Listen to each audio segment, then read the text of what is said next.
दोस्तों, आज की जो ऑडियो बुक समरी है वो है think and grow rich book के बारे में। यानी कि आज हम think and grow rich book summary के बारे में जानने वाले हैं। Think and grow rich book summary उन लोगों के लिए है जो कामयाब लोगों की तरह सोचना चाहते हैं और जो खुद पर भरोसा करना सीखना चाहते हैं। हर कोई कामयाबी हासिल करना चाहता है, लेकिन कुछ ही लोग उसे हासिल कर पाते हैं। क्या आपने कभी इसकी वजह जानने की कोशिश की है? कामयाब लोग कामयाब इसलिए होते हैं क्योंकि उनके अंदर कामयाबी की चाहत बहुत ज़्यादा होती है। उसके लिए किसी भी हद तक वो गुजरने को तैयार होते हैं। क्या आपके अंदर कामयाबी की ख्वाहिश या फिर अपने सपने को पूरा करने की जिद है? अगर हाँ, तो अपने सपने को पूरा आप कर सकते हैं। ये बुक समरी आपको अपने सपने को पूरा करने में मदद कर सकती है। सोचो और अमीर बनो।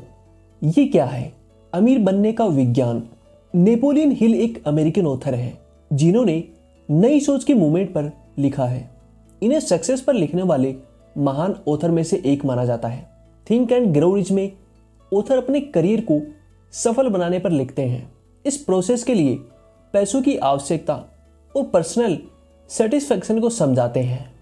इन सब के लिए वो थॉट्स और ब्रेन की साइकोलॉजी पावर को डिस्कवर करते हैं। सोचिए और अमीर बनिए। ये बुक आपको अमीर बनने का रास्ता बताती है। अमीर बनने से ऑथर का मतलब सिर्फ पैसे कमाने भर से नहीं है। यहाँ पर अमीर बनने का मतलब है आप जो भी काम करना चाहते हैं उसमें आपको सफलता मिलेगी। बुक की शुरुआत में विचारों को लेकर के की जाती है। अगर आपके पास एक दमदार विचार है तो आप कुछ भी कर सकते हैं। सोचकर कुछ भी किया जा सकता है। हमारा माइंड जो सोच सकता है वह कुछ भी कर सकता है। ऑथर यहाँ बताते हैं कि असफलता का जो मूल कारण होता है वह होता है अस्थायी पराजय के साथ मैदान छोड़ देना। अगर आप डटे रहते हैं तो आपको सफलता जरूर मिलती है। तो हम जानते हैं इस बुक के स्टेप के बारे में। सबसे पहला जो स्टेप है वह है टू बिकम बर्निंग डिजायर। सभी उपलब्धियों का शुरुआती कदम होता है सफल होने की इच्छा। यही हमारा पहला कदम है। यहाँ पर ऑथर कहते हैं कि इच्छा ही सब कुछ है। दौलत निश्चित रूप से आती है अगर उसे हासिल करने की इच्छा हो तो। ऐसी इच्छा जो हमारे दिल और दिमाग पर हावी हो जाए, यह एक स्थायी मानसिक अवस्था बन जाए, फिर इसके पीछे लगन से जुट करके उसे हासिल किया जा सकता है। हमारी जो प्रबल इच्छा होती है वह मूर्त रूप से रास्ता खोज लेती है। ऑथर का छोटा बेटा जन्म से गूंगा और बहरा था। डॉक्टरों ने कहा था कि वह कभी भी ठीक नहीं हो सकता, लेकिन ऑथर ने और उसकी पत्नी की प्रबल इच्छा थी कि वह बोले। फिर कई सालों बाद ऐसा ही हुआ। यहाँ ऑथर अपनी प्रबल इच्छा की ताकत को बताता है जिसके चलते उसका बेटा पूर्ण रूप से स्वस्थ हो गया। माइंड की कोई सीमा नहीं होती है सिवाय उन सीमाओं के जिन्हें हम मान लेते हैं। यानी कि अगर हम जो भी मान लेते हैं उसमें हम जुट जाते हैं, उसको हम कर सकते हैं। अगर हम ऐसा मानते हैं कि हम किसी भी काम में सफलता हासिल नहीं कर सकते हैं तो ऐसा ही होगा। फिर वो काम चाहे कितना ही सरल क्यों ना हो, आप उसमें असफल ही रहोगे। इसलिए हमेशा अपने माइंड में आप सफलता के बारे में ही सोचें। अगर ऐसा सोचेंगे तो आप एक सफल व्यक्ति बन सकते हैं। सेकंड जो पॉइंट है, यानी कि सेकंड जो स्टेप है वो है टू बिकम रिच फेथ। आस्था जो हमारी इच्छा को हासिल करने का विश्वास देती है। सकारात्मक भावनाओं में जो सबसे सशक्त भाव होते हैं वह 3 तरीके के होते हैं: आस्था, फेथ, प्रेम, लव और वासना। आस्था का मतलब है कि हम बार बार अपने अवचेतन मन को निर्देशित करें अपनी इच्छा के प्रति, अपने लक्ष्य के प्रति। अगर आपके अवचेतन मन में आपकी आस्था ने घर लिया है तो उसे सच साबित होते कभी देर नहीं लगती है। अगर नकारात्मक बातें हम अपने दिमाग में भरेंगे तो उनके नकारात्मक ही रिजल्ट आपको मिलेंगे। यदि सकारात्मक निर्देश हम अपने दिमाग को देंगे तो उसके सकारात्मक परिणाम ही होंगे। आपका जो भी लक्ष्य है उसे लिखें, उसे बार बार दोहराएं ताकि उसका एक स्पष्ट चित्र आपके दिमाग में बन जाए। जैसे कि फॉर एग्जाम्पल आपको कोई भी बंगला बनाना है तो उसका एक स्पष्ट चित्र आप अपने दिमाग में होना चाहिए। आपका ये ड्रीम हाउस कैसा होगा, किन किन सुविधाओं से युक्त होगा। अगर ऐसा आप करते हैं तो निश्चित तौर पर एक दिन आपका खुद का बंगला हो सकता है। इसलिए आप हमेशा पॉजिटिव सोचें क्योंकि आप जैसा सोचते हैं वैसा बन जाते हैं। ये तो आपने सुना ही होगा और ये बातें सही भी लगती हैं। और रियल लाइफ में ये एग्जिस्ट भी करती हैं कि हम जो सोचते हैं ना, हमारा दिमाग और हम खुद भी वैसा ही बन जाते हैं। इसलिए हमेशा आप पॉजिटिव सोचेंगे तो पॉजिटिव रहेंगे, और सफलता के बारे में सोचेंगे तो आप एक दिन सफल जरूर हो जाएंगे। तीसरा जो स्टेप है वो है to become rich auto suggestion. आत्म सुझाव का मतलब है खुद के दिमाग को समझाना। आप जो भी लक्ष्य हासिल करना चाहते हैं उसे अपने सबकॉन्शियस माइंड यानी कि अवचेतन मन में कैसे डालें। इसके लिए यहाँ नेपोलियन हिल ने 3 सुझाव दिए हैं। पहला, अपने लक्ष्य को एक कागज पर लिखें। दूसरा, इसे 7 अलग अलग जगहों पर बैठकर दोहराएं। तीसरा, इस काम को सुबह और शाम दोनों समय करें। आपको यह भी ध्यान रखना है कि आप जो भी शब्द बोल रहे हैं वह भावपूर्ण होने चाहिए। बिना भाव के आपका अवचेतन मन उन बातों को कभी भी नहीं मानेगा। हर मुश्किल, हर असफलता, हर दुख में इसके बराबर या फिर इससे भी बड़ा लाभ छुपा होता है। यानी कि आपका जो सबकॉन्शियस माइंड होता है वो काफ़ी पावरफुल होता है। हमारा 4th नंबर का जो स्टेप है वो है to become rich specialist knowledge. विशेषज्ञ ज्ञान या फिर व्यक्तिगत अनुभव। आपने जो लक्ष्य चुना है उसे हासिल करने का नॉलेज आपके पास होना चाहिए। अगर हमने लक्ष्य को हासिल करने का ज्ञान या अनुभव नहीं है तो उस कोरी कल्पना का कोई भी फायदा नहीं होता है। अगर आप एक सॉफ्टवेयर डेवलपर बनना चाहते हैं लेकिन आपको कंप्यूटर या फिर जो प्रोग्रामिंग लैंग्वेज होती है वो नहीं आती है तो आप उसे नहीं कर पाएंगे। यदि आपके पास उस चीज़ की भरपूर नॉलेज नहीं है तो आप उस काम को नहीं कर पाएंगे। आप अगर एक मास्टरमाइंड ग्रुप अपने पास रखते हैं यानी कि ऐसे लोगों का ग्रुप जो उस काम का मास्टरमाइंड हो, तब आप उस टीम के सारे कुछ भी काम कर सकते हैं। इसका सबसे बेस्ट एग्जाम्पल है हेनरी फोर्ड, जिन्होंने अपनी टीम के चलते $1 बिलियन की वर्ल्ड फेम कंपनी बनाई। यानी कि दोस्तों, आपको किसी भी चीज़ के अंदर एक भरपूर नॉलेज हासिल करना है।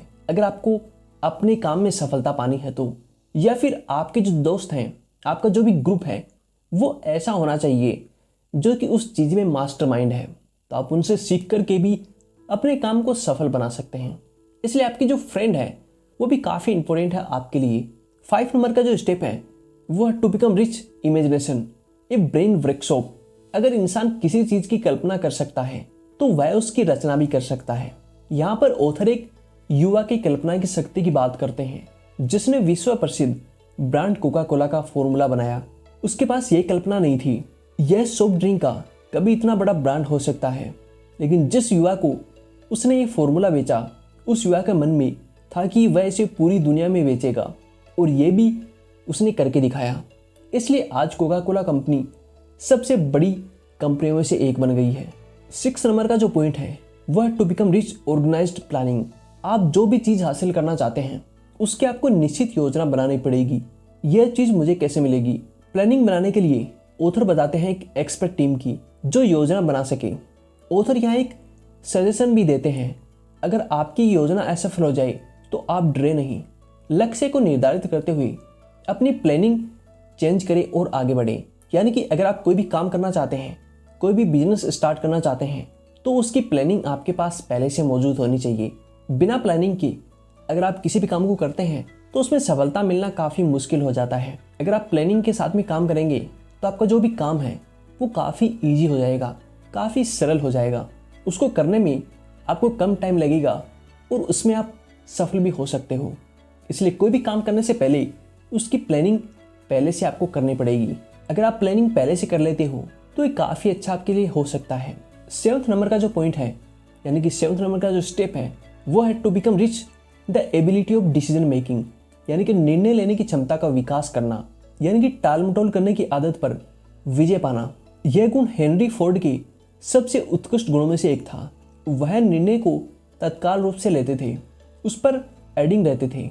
ऑथर कहते हैं कि राय दुनिया की सबसे सस्ती वस्तु होती है, इसलिए अपने निर्णय खुद ले।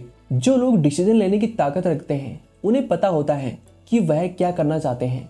निर्णय की क्षमता कुछ लोगों में बचपन से ही शुरू हो जाती है, जिससे डिसीजन लेने की क्षमता में बदलना जरूरी है। डिसीजन लेने में आत्मविश्वास जरूरी होता है, जो बहुत कम लोगों में दिखाई पड़ता है। यानी कि आपके जो भी डिसीजन है वो अगर आप खुद लेते हैं तो ये काफ़ी अच्छा रहता है। दूसरों के डिसीजन पे काम करना आज से आप बंद करें और खुद के डिसीजन लें, तभी आप सफल इंसान बन सकते हैं। 8th नंबर का जो स्टेप है वो है to become rich the power of devotion. सोचिए और अमीर बनिए। द पावर ऑफ देवोसन यानी कि लगन की शक्ति।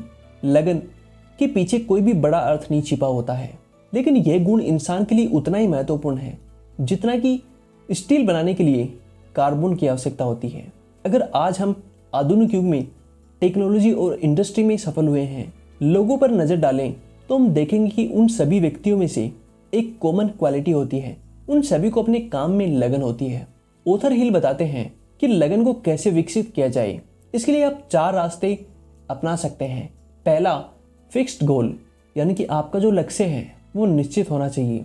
दूसरी, निश्चित योजना, एक गुड प्लानिंग। तीसरा, एक सकारात्मक दिमाग यानी कि एक पॉजिटिव माइंड। चौथा, एक या फिर अधिक लोगों के साथ गठबंधन, ए वेरी डिटरमाइंड ग्रुप जो हमेशा आपको प्रोत्साहित करे। यह लेखक का मतलब है मास्टरमाइंड ग्रुप। यानी कि अगर आप इन 4 तरीकों से काम करेंगे तो आपका जो लगन है वो काफ़ी अच्छी हो जाएगी और आप किसी भी काम को आसानी से कर सकते हैं। 9th नंबर का जो स्टेप है, to become rich improve self power. स्वयं की शक्ति को बढ़ाना। स्वयं की शक्ति को कैसे बढ़ा जाए, इस बारे में ऑथर कहते हैं अगर आपके पास पावर है तो आप कुछ भी हासिल कर सकते हैं। बिना पावर के आप कितनी भी कोई भी प्रभावशाली योजना क्यों ना बना लें, उसमें आप सफल नहीं हो सकते। अमीर बनने के लिए पावर का होना बहुत जरूरी है। अब बात आती है कि ब्रेन पावर को कई गुना कैसे किया जाए। How to increase your brain power. यहाँ ऑथर हिल बताते हैं, एक एग्जाम्पल देते हैं बैटरीज का। अगर एक बैटरी की जगह कई बैटरी का समूह बनाकर पावर जनरेट की जाए तो बहुत अधिक पावर प्राप्त होगी। यानी कि जब एक से अधिक दिमाग एक साथ काम करेंगे तो आपकी शक्ति में अपने आप इजाफा होगा। यहाँ पर ऑथर टीम वर्क के बारे में बात करते हैं। यानी कि अगर आप टीम बना करके काम करोगे तो आपके सफल होने के चांस काफ़ी अधिक हो जाएंगे, क्योंकि वहाँ पर एक से अधिक माइंड काम करते हैं। इसलिए हमेशा एक अच्छी टीम के ऊपर ध्यान दें। अगर आपका बिजनेस है तो आप एक अच्छी टीम बनाएं जो कि हर काम में आपकी मदद कर सके, आपको सही जगह पर सही राय दे सके। ये काफ़ी इंटरेस्टिंग है। 10th नंबर का जो स्टेप है वो है to become rich control of subconscious mind. अवचेतन मन पर नियंत्रण करना। अवचेतन मस्तिष्क का वह क्षेत्र है जिसमें चेतन मस्तिष्क के द्वारा 5 इंद्रियों के माध्यम से जो बातें पहुंचाई जाती हैं उन सभी का रिकॉर्ड दर्ज होता है। यह विचार और छवियों को ग्रहण करता है, चाहे वह जैसी भी हो। अगर हम अपने अवचेतन मन का सकारात्मक विचार पहुंचाएंगे तो वह सकारात्मक बैकअप ही रखेगा। अगर नकारात्मक विचार पहुंचाएंगे तो उसका नकारात्मक ही बैकअप रखेगा। ऑथर के द्वारा कुछ सकारात्मक भाव का उल्लेख किया जा रहा है जो है इच्छा, आस्था, प्रेम, वासना, उत्साह, रोमांस और आशा, जो नकारात्मक भाव की श्रेणी में आते हैं, जिनको हमें हमेशा माइंड से दूर रखना है। 11th नंबर का जो स्टेप है वह है to become rich a fresh brain. हम सभी का जो माइंड है 2 तरीके से काम करता है। हमारे माइंड में 2 तरीके के सिस्टम होते हैं। एक होता है ब्रॉडकास्टिंग सिस्टम, दूसरा होता है रिसीविंग सिस्टम। माइंड की जो शक्ति होती है वो काफ़ी अधिक होती है।